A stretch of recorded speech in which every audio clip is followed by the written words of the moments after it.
And now it's time for the bald and the beautiful.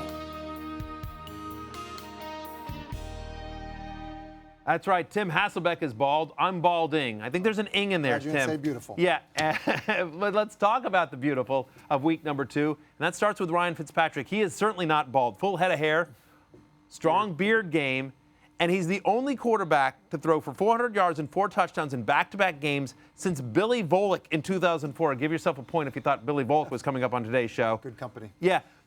Can this keep up, and can he keep this job going forward? Listen, I think there's a chance he keeps the job because Dirk Cutter needs to win games. You know, now if it's not Dirk Cutter's call, then I think we're going to see Jameis Winston. So Ryan Fitzpatrick's value is probably at an all-time high right now. Yep. Now, I also think it's going to be hard for you to keep him out of the top 10 this week. Yep. When you're ranking guys playing the Pittsburgh Steelers. So I would just, if I had Ryan Fitzpatrick as my starter now because of whatever reason, you know, maybe you had Russell Wilson and you've been frustrated, I would go ahead and get Jameis Winston as well just to kind of protect yourself. He's basically available in nearly every league.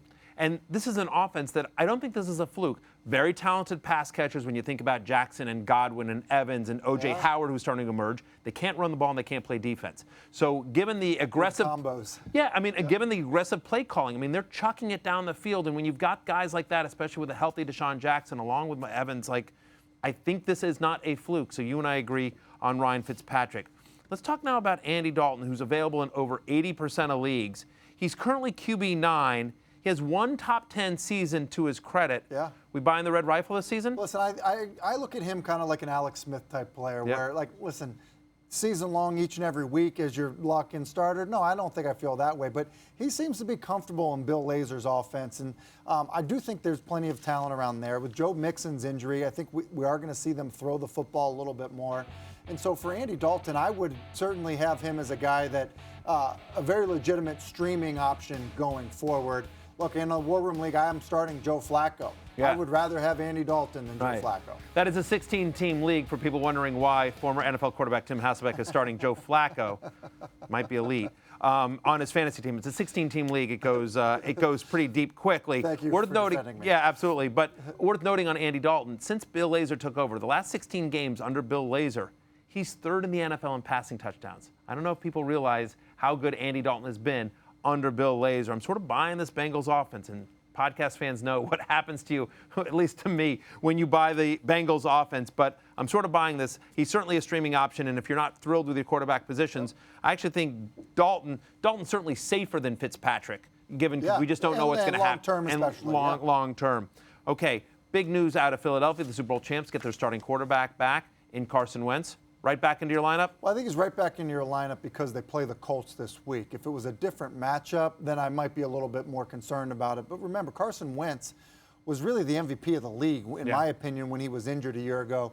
You know, the running is still, you know, kind of going to be part of his game, I believe, if he really is 100%. So because of the matchup this week, I would have him as a top 10 quarterback. And so I guess, you know, depending on who else you drafted, protect yourself with the uncertainty coming into the season, technically he would be right back in my lineup. As you see him right there on your screen, he was the number 2 quarterback in fantasy when he went down with injury. 33 passing touchdowns for through the first 13 games of last season. And to your point, you see it the same way, though. Yeah, 100%. I mean, listen, with all due respect to what the Colts did to my Redskins last week, that was tough to watch. Yeah. I'm not a believer necessarily in Indianapolis's defense. I think Carson Wentz has a big game here. It's a perfect matchup here. If you've been sitting on Wentz for the couple games, absolutely start him, no questions asked. Now, you mentioned the War Room League. You and I are in that league, and we sit in the War Room, which is where we watch all the games on Sunday. And you and I both have to sit there and listen to Lou Riddick laugh and cackle every single time Patrick Mahomes throws a touchdown pass, because Mahomes is on Lou's team. He's been on this show before talking about how much he loves Patrick. He backed it up, drafted him on his team. He's looking like a genius so far.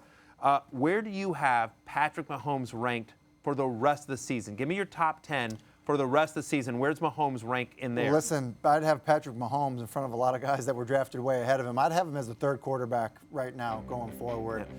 In part, you referenced earlier, he doesn't have a very good defense. So it just was going to be a little rich for me to put him in front of Aaron Rodgers or Tom Brady, both guys that I think, even with Aaron's injury, I think we're going to see a massive amount of production. And I think he'll get healthier, obviously, as the season goes along.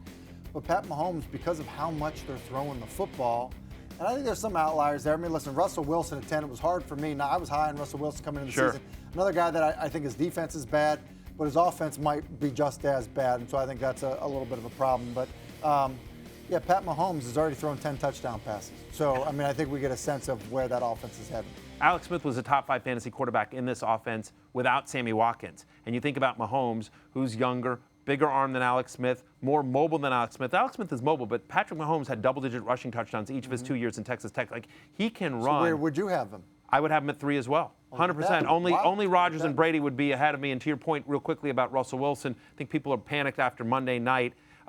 He is always a slow starter. If you look at the last 3 years in terms of what he does week 6 on, as opposed to the first 5 weeks, it's always a significant jump. His first 2 games were on the road. My list, then. I'm okay with your list. Beautiful nice list. job. Beautiful yeah, list. it is a beautiful list.